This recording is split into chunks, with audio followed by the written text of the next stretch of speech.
Shukran Rabotai. Cette semaine, Be'ez Hashem, ce soir, c'est Rosh Chodesh Nissan. Et c'est bizarre que pour le mois de Hadar, on dit Mishiachnas Hadar, Marbem Bisimcha. Lorsque le mois d'Hadar il arrive, on augmente la joie. Et pour Nissan, on ne dit pas ça. Pour le mois de Nissan, il n'y a pas ce Inyan, cette notion que le mois de Nissan, pourtant le mois de Nissan, c'est le mois des miracles, c'est le mois de la sortie de l'Égypte, c'est le mois que on a vu vraiment des nissim, des grands miracles. Quelle est la raison pourquoi on ne dit pas Mishinichnas Nissan, Marbi Bisimcha? C'est vrai que le Nes du mois d'Adar, que Haman il a voulu exterminer tous les Juifs, et grâce à Dieu, Akadosh Baruch Hu, il a fait un grand miracle que Haman, ce qu'il a voulu nous faire, c'est lui qui a encaissé toutes les pots cassés, c'est lui. Donc c'est une grande simcha, mais quand même, le mois de Nissan, il est important. Mes amis, j'ai réfléchi très fort sur cette question-là. Et vous savez, dans la vie, il faut toujours analyser. Il faut toujours voir pourquoi ça. Il ne faut pas être bête. Il ne faut pas toujours voir la chose de surface. N'importe quelle chose qui arrive, il faut voir. Je vais faire ça, il y a eu ça, qu'est-ce qui s'est passé avant? Parce qu'il y a quelque chose qu'on dit, mitzvah, goreret mitzvah. Si maintenant j'ai fait mitzvah, c'est que j'ai fait une mitzvah avant. Si maintenant j'ai fait l'avera, c'est que j'ai fait l'avera avant. Alors là, écoutez bien. J'ai fait l'avera maintenant. Je fais quoi? Je vais faire la tishuva pour l'avera que j'ai fait maintenant. Mais attendez, réfléchis. Mais qui t'a poussé à faire cette avera? Parce qu'il y a eu une avant. Alors, je t'ai fait la tishuva pour la mitzvah d'avant. Ça, les gens ne voient pas ça. Les gens, ils voient uniquement, j'ai fait la avera, je fais la tishuva pour la avera que j'ai fait. Mais, n'oubliez pas, pour que tu as fait cette avera, c'est que tu as été entraîné pour faire cette avera. C'est qu'il y a une avant. Et peut-être qu'il y a plusieurs avérotes avant. Donc, il faut bien réfléchir. De même, si tu as fait mitzvah, certainement tu as fait mitzvah avant. Baruch Hashem, tu peux être content de cela. Mais lorsque tu fais l'avera, il faut réfléchir à ce que tu as fait avant. Et c'est la raison pourquoi la beauté, lorsque on a porté un sacrifice de pardon au Beth Amikdash, on fait la teshuva pour tout. Regardez ce matin. On a fait le Hanoun, on fait Anna, après les Hatat, Ya'avit, Pasha'ati, après on dit j'ai fait plein de choses. Attends, pourquoi on dit j'ai fait plein de choses? Et pourtant j'ai rien fait. Peut-être j'ai fait de tous ces choses-là qu'on dit j'ai fait, peut-être j'ai fait deux choses. Pourquoi je dis tout? Parce qu'on ne sait jamais. Si tu avoues sur une, peut-être il y a d'autres. Alors autant de dire tout et comme ça tu as quitté, tu fais une bonne teshuva, comme ça tu as quitté. Les amis, moi ce matin, je me suis réveillé après quelques heures de sommeil et je vois que toutes les menaces qu'on a été menacés hier, bon Hachem, la nuit c'est bon, on n'a pas dormi, oui, on a mal dormi, mais bon Hachem, de toutes ces menaces, il y a eu peut-être 5% de toutes les menaces. Il faut savoir que toutes ces menaces, il devait y avoir. Mais à Kadosh Baruch Hu, il avait des miracles. C'est tout. Il ne faut pas dire merci uniquement pour Baruch Hashem, pour le miracle qu'il y a eu, une fois qu'il y a eu la Zaka. Il faut dire merci à Kadosh Baruch Hu sur toute la nuit. Parce que c'était toute la nuit qu'il devait envoyer des missiles, toute la nuit, de tous les côtés. Donc, dire merci à Kadosh Baruch Hu pour tous les missiles qu'il a avec nous. Mais je voudrais vous dire une chose. On fait Purim par rapport à Haman. Vous savez combien de Haman il y a? Aujourd'hui, vous savez combien de Haman il n'y a pas un seul Haman. Il y a des milliers de Haman. Il y a des milliers de Haman.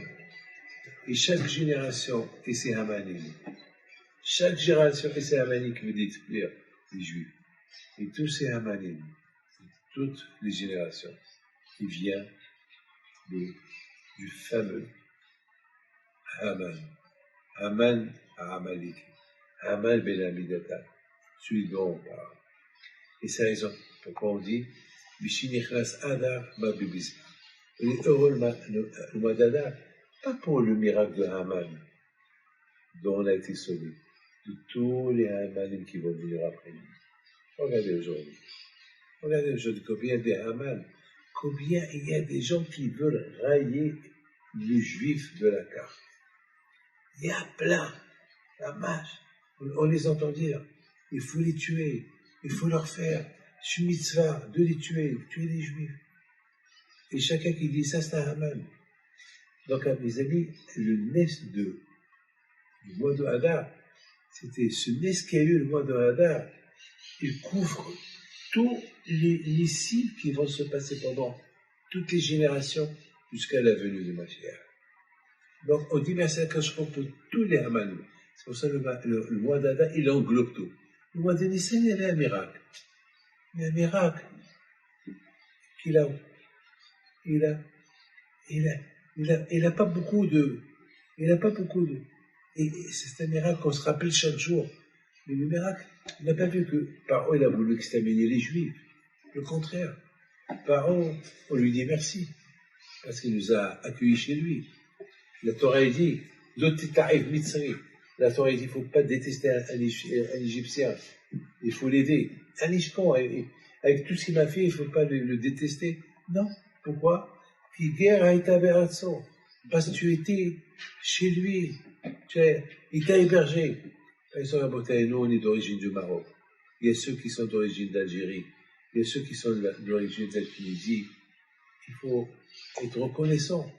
Même si, je ne sais pas si on doit leur reprocher quelque chose, on n'a pas le droit de les détester. Comme les Juifs au Maroc, ils ont habité là-bas plus de 1200 ans. 1200 ans. La France aussi. Les Juifs, ils ont habité en France. On a une reconnaissance de Pirachi et les Tosfot. Il y a ce qu'on appelle la reconnaissance. Il faut toujours reconnaître bien que même s'il ne t'aime pas, même s'il t'en fait du mal, il t'en fait du bien, il t'a accueilli. Il faut la reconnaissance. Mais Haman, il a voulu nous détruire. Il nous prend tout le bien. Il a voulu tous les Juifs, il n'a pas laissé un. Ça, c'était Haman. C'est pour ça, lorsque le mois d'Adar il vient, on doit augmenter la joie, on doit dire merci à Kadosh Baruch Hu. La joie du mois d'Adar, elle est plus importante que la joie du mois de Nissan.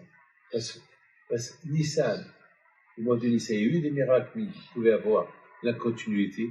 Les Juifs pouvaient habiter encore en Égypte, esclaves, mais ils pourront vivre. Mais avec Haman, c'est une destruction totale, l'extermination totale, parce qu'ils étaient tous entre ses mains. Et en même temps, ce Haman-là, il a laissé une trace pour d'autres Hamanim qui vont venir. Alors on est heureux, on est heureux que Akash l'a fait, que ce Haman-là, le vrai Haman, il représente tous les Hamanim, et le fait qu'on l'a pendu, c'est que tous les Hamanim qui vont venir après lui, eux aussi vont être pendus, et ce sera leur femme, cette chose. En bataille, c'est ça, ce qu'on appelle Mishinichnas Adar Barbébissi. Donc le mois d'Adar, il vient, on augmente, n'oublie pas une chose, Rosh Mashiach, il va venir qui Dieu veut, la fête de Purim, on va continuer à la faire. Et la fête de Nissan, Pessah, on dira au Dieu sait, on va faire un souvenir, un sefer, mais pas comme on fait aujourd'hui. Mais par contre, la fête de Purim, oui, on va la faire. On va la faire. On va continuer à la faire.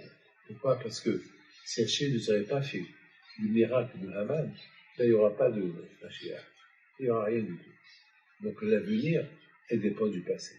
Et te donne que dans le passé, il y avait un qui a voulu tout exterminer, et Baruch Hashem, Hachem, il n'a pas exécuté ce qu'il voulait faire, donc il va avoir un bon avenir. Et le bon avenir, c'est que tous les Haman qui vont venir après, ils seront exterminés jusqu'à Mashiach, et le Mashiach, il va venir, et Hachem, ce sera la délivrance totale. Baruch Adonai, Amen et Amen.